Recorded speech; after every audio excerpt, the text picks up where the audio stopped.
Hola estudiantes, les habla Patricio Tapia y su canal Más Historia. La idea de este video es analizar las características y distintas etapas por las cuales pasó la Guerra de Arauco, este conflicto entre mapuches y españoles. Este conflicto tuvo diferentes causas, dentro de las cuales podemos mencionar algunas que son de relevancia, como por ejemplo los intentos que tuvieron los españoles por conquistar más territorios, particularmente al sur del Biobío. Recordemos que uno de los objetivos que tenía el gobernador Valdivia era llegar al estrecho de Magallanes. La otra razón era la tenencia de indios que les iba a permitir tener las encomiendas para el trabajo agrícola y además en las minas para sacar el oro o la plata, y además también imponer la cultura, en particular el idioma y la religión.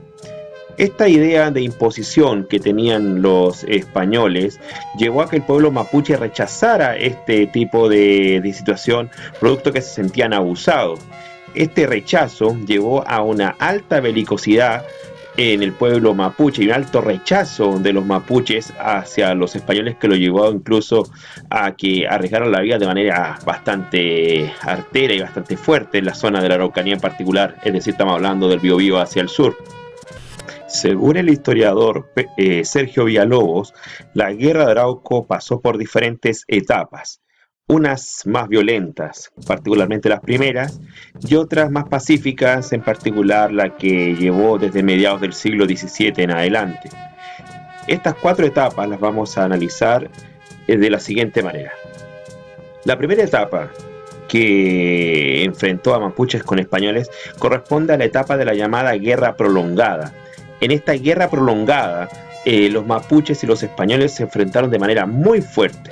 Coincide con la llegada del gobernador Pedro de Valdivia a la zona de la Araucanía, particularmente el Biobío, diría yo, de la octava región hacia el sur, donde se enfrentó primariamente con los mapuches. O sea, el primer encuentro entre Valdivia y los mapuches fue en 1550, en particular en la batalla de Andalien, como vemos aquí en la imagen arriba, ¿cierto? Lo que está escrito en 1550, y, ¿no es cierto?, esta etapa, ¿no es cierto?, de alta belicosidad y de una guerra a gran escala se proyectó hasta 1598 con el desastre de Curalaba, donde el toqui mapuche Pelentaro eliminó o mató al gobernador de ese entonces llamado Martín García Óñez de Loyola. Es decir, corresponde a la etapa en que Valdivia toma contacto con los mapuches en la zona del Biobío hasta el desastre de Curalaba en 1598, caracterizada esta etapa por la gran violencia y además también porque los españoles utilizaron un ejército llamado encomendero o vecinal, es decir, un ejército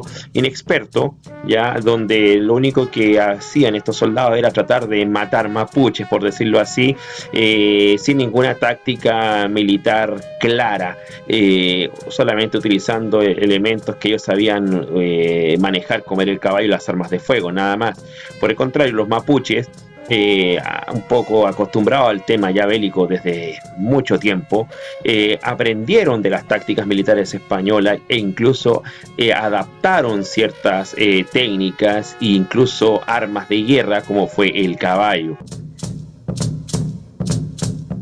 Luego del desastre de Curalaba en 1598, España, la corona española, decidió cambiar de giro para tratar de vencer a los mapuches. Es así como en 1601 se inicia lo que se llama la etapa de la guerra ofensiva. Este tipo de guerra ofensiva fue creada por el gobernador Alonso de Rivera, en donde él cambia el sistema de un ejército vecinal, lo transforma ahora a un ejército profesional permanente en Chile.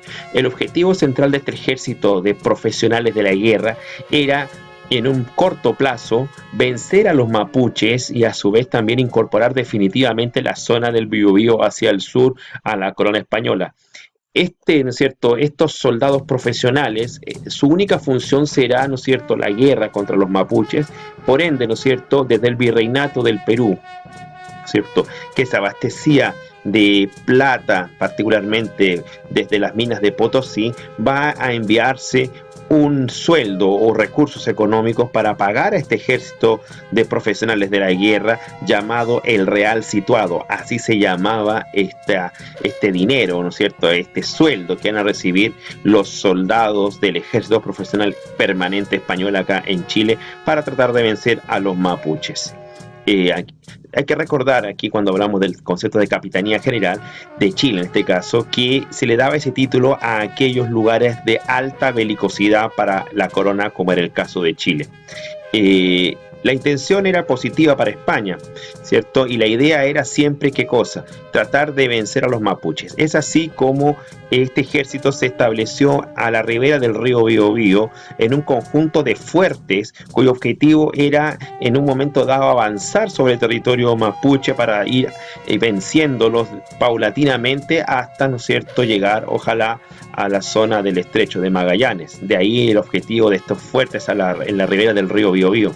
Esto también había sido propuesto en un momento dado por el gobernador Pedro de Valdivia, pero con una suerte dispar, producto que en Tucapel, uno de sus fuertes, él encontró la muerte en 1553. Ahora nuevamente establecía esta línea fronteriza con fuertes, ¿cierto? Y con el objetivo era avanzar sobre el territorio mapuche y así tratar de ir venciéndolos de a poco por la vía de la violencia y las armas. Desgraciadamente este sistema fracasó. ¿Y por qué fracasó? Porque resulta que este Real Situado, este pago que llegaba, ¿no es cierto?, desde el virreinato del Perú, no llegaba a tiempo. O sea, lo normal es que llegara, como suele ocurrir normalmente en la época actual, era que llegara todos los meses o el sueldo llegara, digamos, mensualmente. Sin embargo, este sueldo, este dinero del Real Situado llegaba cada 6, 8 meses, provocando, ¿no es cierto?, la pobreza de este ejército. Estos soldados, para tratar de solventar o tratar de sobrevivir económicamente, se valían de una situación legal establecida por España, cuyo nombre era, ¿no es cierto?, o se le llamaba la guerra lucrativa, ¿ya? ¿No es cierto? También tenía otro nombre también, ¿cierto?, como era el de guerra justa. Cuando hablamos de la guerra justa, estamos hablando que es la autorización dada a los españoles para capturar, esclavizar y luego vender a todo indio que esté en guerra con España. En este caso caían, ¿no es cierto?, los mapuches. Como podemos ver en la imagen que está puesta aquí en pantalla, podemos ver que se pagaba, estamos hablando con cifras actuales, estamos hablando con dinero, digamos, o tasación actual, podemos llamar en peso chileno actual, que una mujer mapuche valía 4.200.000 pesos, un hombre 2.800.000 y un niño 1.400.000. La razón por la cual la mujer mapuche era más cara era porque posteriormente podía ser, digamos, fecundada por otro indio y así poder generar otros, podríamos llamar niños o niñas mapuches que también tenían un valor también elevado, como era el caso de 1.400.000 que está aquí puesto en pantalla. En caso también del negro, también era, digamos, esclavo desde ya y tenía un valor mucho mayor, producto que era traído desde África. Para el caso de la zona mapuche, ¿no es cierto?, los españoles y este ejército que trataba de sobrevivir a través de la esclavitud o la esclavización de los mapuches, se incursionaban en territorio mapuche a través de las llamadas malocas, es decir, se trasladaban a la zona mapuche, al sur del Biobío, a capturar indígenas para la venta, ¿cierto?, y así poder ganar algo de dinero mientras llegaba el Real Situado desde el virreinato del Perú. La respuesta mapuche no se dejaba esperar. Es ahí, ¿no es cierto?, cuando los mapuches, como una medida de venganza, se incursionaban al norte del Biobío para la captura de mujeres españolas. Estos eran los llamados malones. Era la respuesta mapuche a las incursiones, ¿no es cierto?, hechas por los españoles. Este sistema de guerra ofensiva fracasó. ¿Por qué fracasó? Porque resulta que obviamente el fin era tratar de conquistar a los mapuches, ¿no es cierto?, adoctrinarlos, vencerlos, y no era tomarlos para la esclavitud, que era otra cosa. O sea, se deformó el sentido, ¿no es cierto?, de este ejército profesional permanente, digamos, que estaba en Chile en ese instante. Por lo tanto, ¿no es cierto?, en el 1612 el sistema, ¿no es cierto?, de guerra ofensiva fue dejado un poco de lado y se tomó, ¿no es cierto?, otra decisión. ¿La decisión cuál fue? La decisión fue tomar un sistema nuevo llamado el de la guerra defensiva. Este sistema de guerra defensiva fue creado por el padre Luis de Valdivia, ¿ya? Y su objetivo era que la pacificación de la zona de la Araucanía al sur del Biobío debía realizarse a través de la evangelización. Luis de Valdivia estaba muy en la línea del obispo de Chiapas, el fray Bartolomé de las Casas en México, el cual indicaba que los indígenas tenían alma y por lo tanto podían ser evangelizados. Esta misma línea, ¿no es cierto?, esta misma idea fue tomada por Luis de Valdivia, en donde él propuso, ¿no es cierto?, evangelizar a los indígenas mapuches para tratar de pacificarlos. Él, ¿no es cierto?, organizó un conjunto de misioneros a los cuales le enseñó incluso hasta el mapudungún. Hay datos que indican que el padre Luis de Valdivia incluso tradujo parte de la Biblia al mapudungún para que haya un mejor contacto con los mapuches y así poderlos lograr evangelizar. Esta política pacifista que tenía el padre Luis de Valdivia desgraciadamente fracasó. ¿Y por qué fracasó? Básicamente por la oposición de los encomenderos, que veían que esta situación de pacificación iba quizás en el futuro corto quitarle gran parte de la mano de obra que podían alcanzar en la zona al tener mapuches para el trabajo en las haciendas, en las zonas agrícolas o en las minas, y además también perjudicaba en cierto modo al ejército español, que veía como un buen negocio que los indios estuvieran en guerra, producto de que así los podían sacar y vender. Un indio pacificado, ¿no es cierto?, como lo que pretendía Luis de Valdivia, no era, digamos, un buen negocio, producto que no podía ser vendido. Hay que recordar, hay un dato que es importante recordar, que los indios pacificados, ¿no es cierto?, no podían ser vendidos.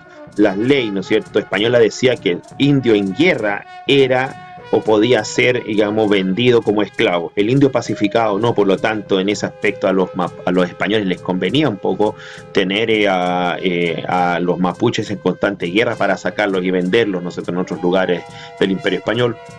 Este sistema obviamente fracasaría también, o fracasó también, producto, ¿no es cierto?, de la incomprensión del pueblo mapuche, que veía a estos misioneros como el enemigo, producto que eran españoles, más que mal.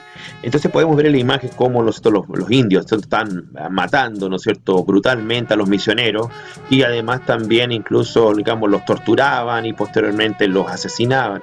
Estos asesinatos, ¿no es cierto?, estas, digamos, matanzas de misioneros, se producían de diferentes maneras. Los tiraban a los ríos, los empalaban, digamos, los quemaban, incluso los atravesaban con lanzas, con flechas. Bueno, el centro del asunto es que simplemente los mataban y los asesinaban digamos, y este sistema, y por ese mismo hecho, también llevó a que se descontinuara. De ahí, ¿no es cierto?, este sistema fue abandonado, como dijimos, y se cambió por otro sistema que empezó a implementarse desde mediados del siglo XVII y se proyectó durante el siglo XVIII y principios del XIX incluso. Este sistema, como dice el historiador Sergio Villalobos, se le llamó de relaciones fronterizas. Ya con este concepto vamos a empezar a manejar un concepto de ya mayor cercanía. Dice relaciones fronterizas, significa un contacto mayor entre mapuches y españoles. Este contacto entre mapuches y españoles se dio básicamente a que se ideó un nuevo sistema llamado el de los parlamentos. ¿Qué es lo que son los parlamentos en sí? Son conversaciones de paz entre mapuches y españoles. Esta etapa de diálogo tenía como fin tratar de consensuar de alguna forma, alguna manera, de poder lograr, ¿no es cierto?, las paces o bajar la intensidad de este conflicto que llevaba bastante tiempo. Entonces, ¿no es cierto?, los mapuches con los españoles se sentaban a conversar, ¿no es cierto?, en estos parlamentos para tratar de lograr, ¿no es cierto?, algún consenso y detener este conflicto que llevaba bastante tiempo, diríamos ya más de un siglo. El primer parlamento que se realizó entre mapuches y españoles fue el de Quilín, como lo estamos viendo acá, ¿cierto?, aquí abajito en la imagen está, en 1641, es decir, mediados del siglo XVII se realizó este primer parlamento bajo la gobernación de Francisco López de Zúñiga, ¿ya?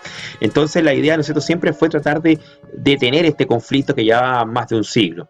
Es ahí, ¿no es cierto?, como en estos parlamentos, ¿no es cierto?, se estableció una relación fronteriza bastante interesante. Importante destacar que efectivamente fue el sistema que más resultado dio en este contexto de guerra. entre mapuches y españoles, pero se tuvieron que llegar a ciertos acuerdos. Ese es el sentido de los parlamentos, conversar para poder llegar a ciertos acuerdos. Entre los acuerdos más importantes que se llegó entre los mapuches por un lado y los españoles eran los siguientes. Por ejemplo, los españoles le daban autonomía a los mapuches del Biobío hacia el sur, es decir, de hecho fue el único pueblo, ¿no es cierto?, prehispánico que logró, ¿no es cierto?, tener esa condición de libertad.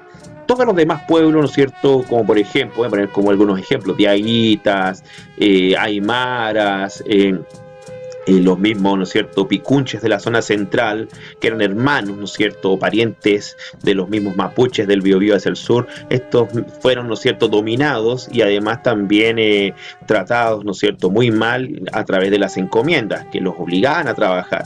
En el caso del pueblo mapuche del Biobío hacia el sur, eran prácticamente una nación libre, cosa que ningún otro pueblo de la América prehispánica logró, y ni siquiera de la América, digamos, colonial logró. Por otro lado, los mapuches también tenían que cumplir con ciertos requisitos, con ciertos acuerdos.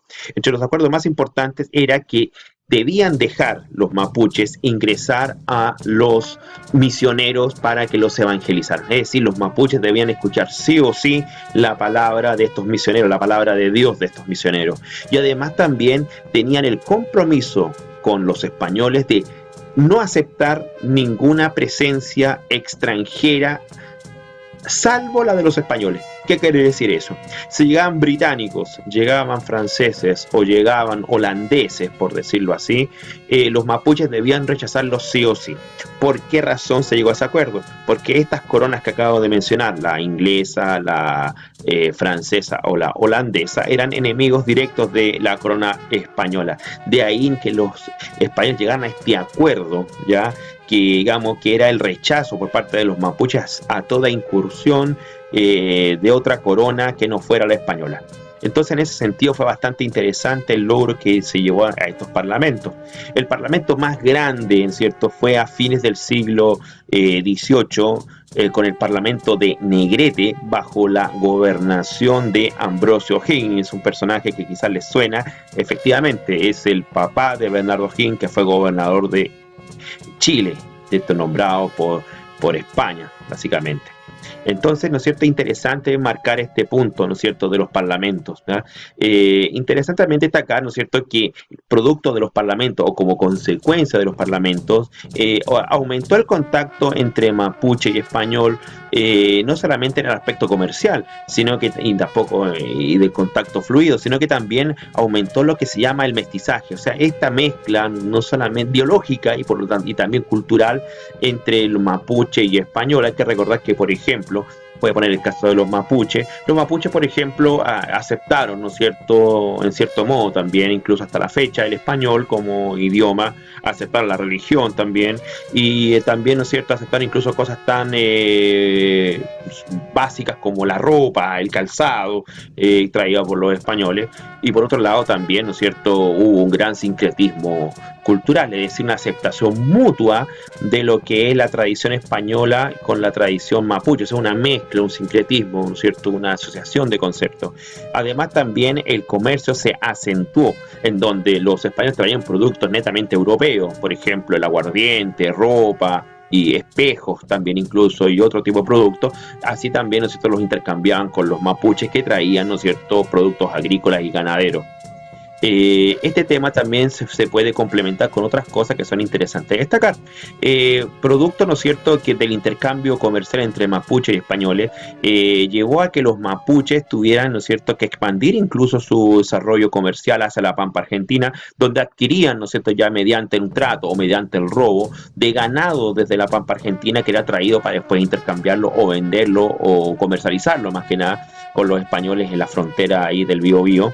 Y además también en estas personas de la Pampa Argentina, producto de ese contacto con los mapuches que buscan estos productos en la Pampa, llevó, ¿no es cierto?, a la aceptación de ciertas costumbres mapuches.